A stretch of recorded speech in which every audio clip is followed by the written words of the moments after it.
Good morning, students. My name is Zaripova Shakeljan, and I'm an English teacher of Urgenç State University. Our today's subject is integrated study skills, and today we'll talk about learning aptitude and intelligence in second language acquisition. If you are ready, we can start.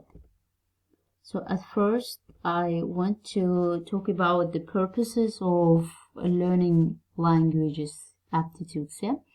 So it's about second language acquisition, and at first let me speak about the four main statements regarding the purposes of aptitudes, learning languages, So the first one is about identifying the level of intellectual performance of students.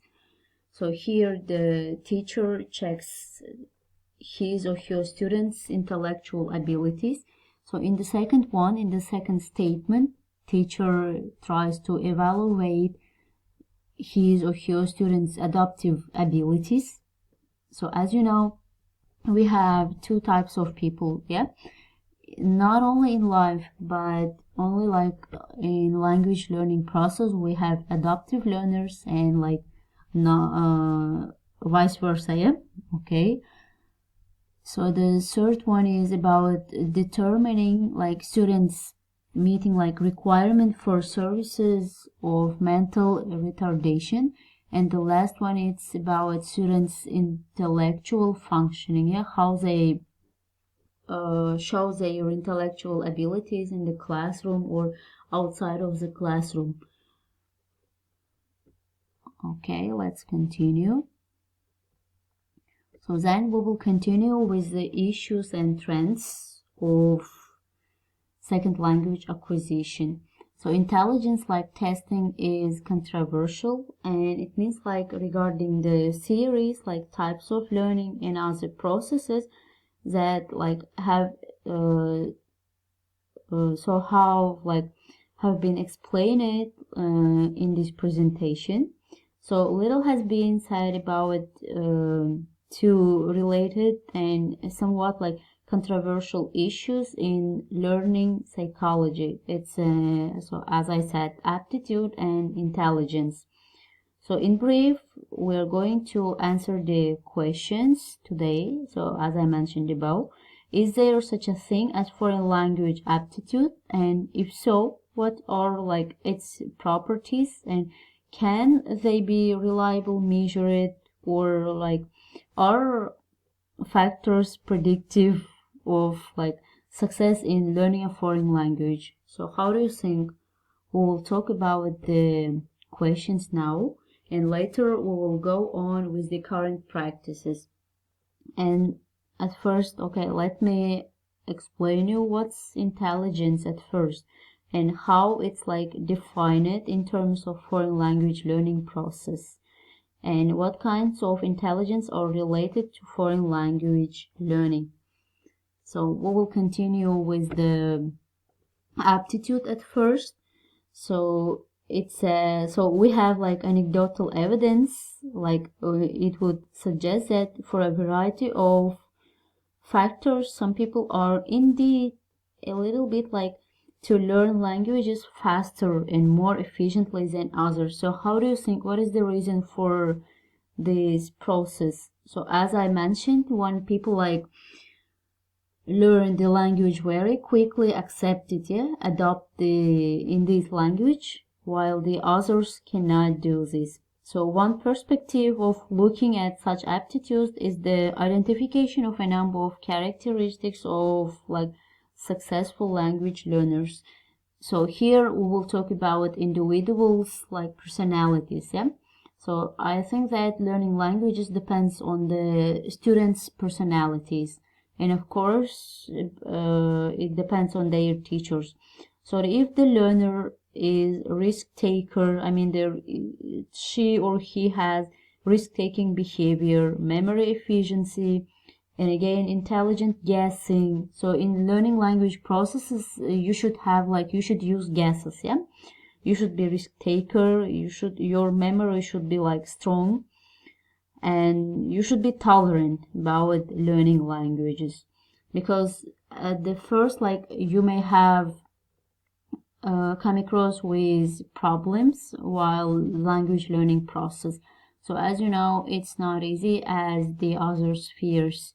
So not only learning languages, but also the other spheres are not so easy to obtain. So for example, in languages we have words, yeah? So vocabulary, I think that it is the difficult part of the language. So in math, they have formulas. In history, they have data, yeah? So that's why don't think that please something will be like easy and you will obtain it, you will gain it easily. No, no way. Okay, let's continue with the next page. So as you see, here we have group tests of intellectual performance.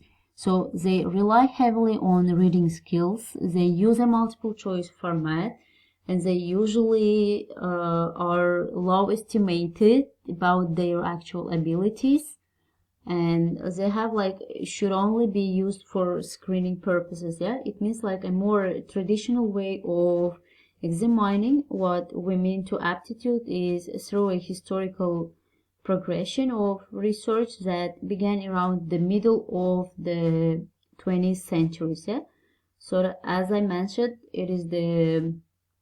it was held by John Carroll. So if we will continue with the tasks in language learning process, it's again, we have listening. So we have spelling quiz, we have grammatical patterns, memorizing, and many, many other things. Yeah.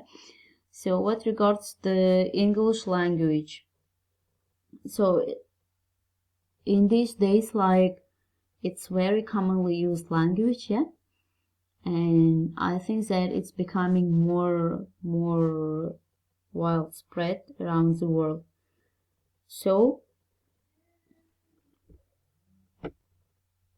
okay, let's start with the aptitude test. Yeah, so it might be administrated, and such a test clearly bias both student and teacher. At the same time, they are both led to believe that they will be successful or unsuccessful. It depends on the aptitude test score and of course the self-confidence. So if you are self-confident and if you know that if you tell like to yourself, I will take the score 5. So imagine that the maximum score is 5. If you tell to yourself that I will get it, you will get it. Yeah. If you have a low self-confidence, you cannot achieve anything. Okay, and it's better for teachers like to be optimistic for students. I really agree with this statement. So the students get everything from their teachers, yeah? And in the early stages of a student's process of learning language, it's kind of to monitor styles and strategies carefully.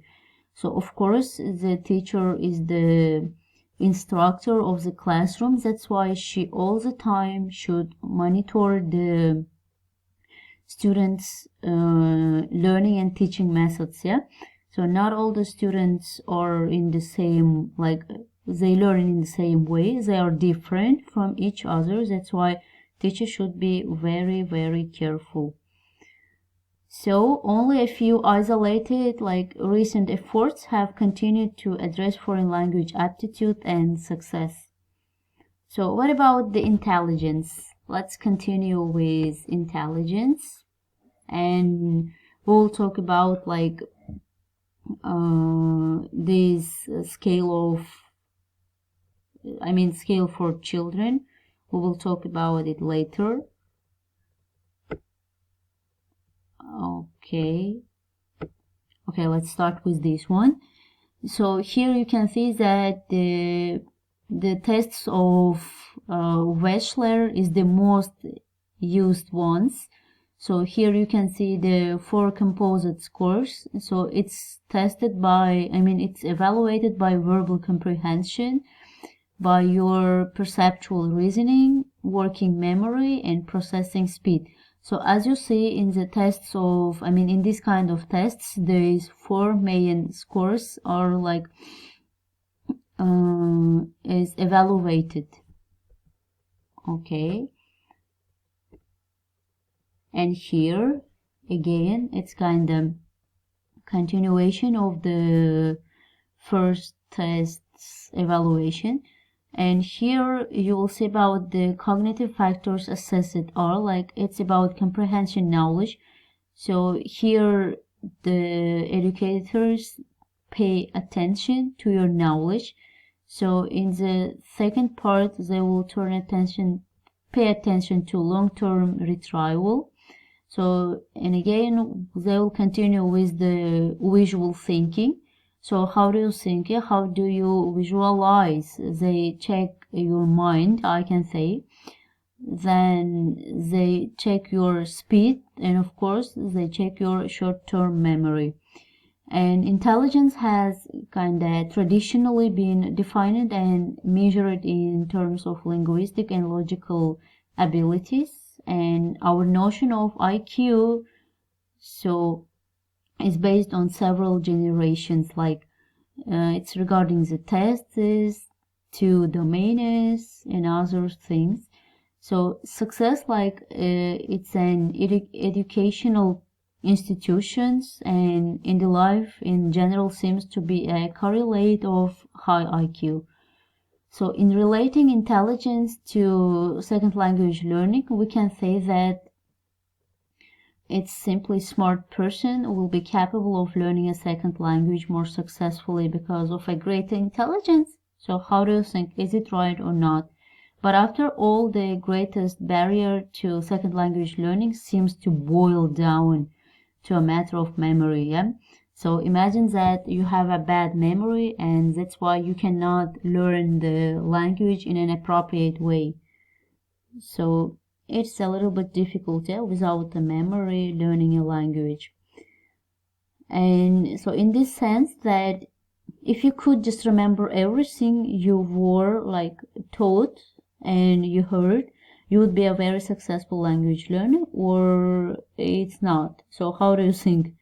So yeah, I think that it regards on the students' abilities, learning abilities. So as I said, like not all people can have the same abilities. So for example, one person is good at memory, another one learns vocabulary good in the comparison like with other students. So another listens. So the other ones like read, they write. So that's why please never require the same abilities, yeah, from your all students. So they have their own abilities. So next time we will talk about linguistics. We will talk about logical and mathematical ways of teaching and learning languages. So linguistic means like linguistic language learning types, yeah? Okay, so musical, even musical we will have. Then we will continue with bodily kinesthetic. So as you know, they are the methods of learning languages. And we will continue with interpersonal methods, interpersonal approaches in language learning. And we will end with intrapersonal. Okay, so let me identify the definitions of interpersonal and intrapersonal intelligence in students. So interpersonal means the ability to understand others. So if you understand others, so how they feel, what motivates them, how they interact with each other, it means like interpersonal. So what about the intrapersonal? It's the ability to see oneself, to develop a sense of self-identity. So interpersonal, it's about your friends. Let's tell it like it's about your friends. Intrapersonal, it's about yourself. Yeah, it's about the person. So in the interpersonal, you know the abilities of your friends. In the intrapersonal, you will be like able to identify your abilities, yeah, and develop. So thank you for being with me, and I think that next time you will be again with me. So goodbye. Thank you very much. Goodbye.